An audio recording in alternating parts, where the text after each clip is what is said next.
President Trump tonight, caught in the fallout of all of this, criticized for waiting hours before making his first comments about that violence in Charlottesville. First Lady Melania Trump weighed in before the president did, and it's not what he finally said, but what he didn't say that has critics and supporters alike so upset. ABC's David Wright is traveling with the president in Bridgewater, New Jersey. We're closely following the terrible events unfolding in Charlottesville, Virginia. Today, the president finally did say the hate and division in Charlottesville has no place in America. We condemn in the strongest possible terms this egregious display of hatred, bigotry, and violence on many sides. On many sides. But the president seemed to blame both the white nationalists and the counter-protesters equally.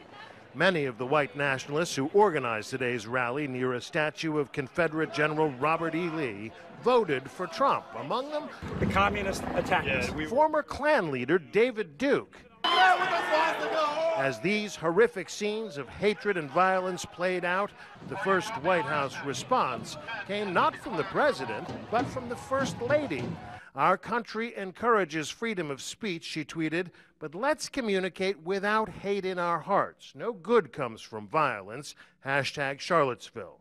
President Trump waited another 40 minutes to weigh in himself, tweeting, "We all must be united and condemn all that hate stands for. There is no place for this kind of violence in America. Let's come together as one."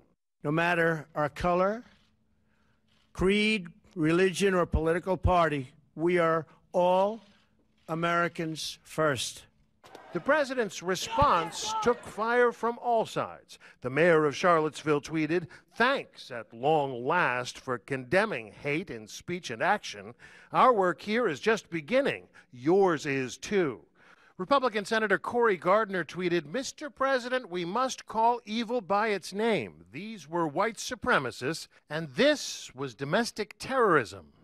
David Duke, not happy either. He tweeted at Trump, "I would recommend you take a good look in the mirror and remember it was white Americans who put you in the presidency, not radical leftists."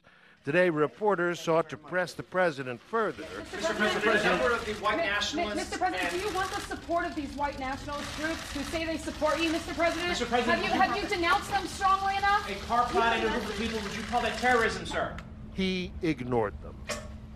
President walking away from those questions there. David Wright joins us now. David, that statement from the president is drawing a lot of heat. The White House is now trying to clarify what he meant when he condemned violence, quote, on many sides.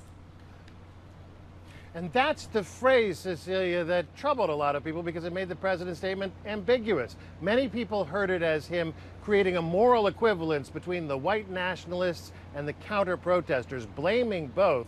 Well, tonight, the White House says the president was condemning hatred, bigotry, and violence from all sources and in all forms.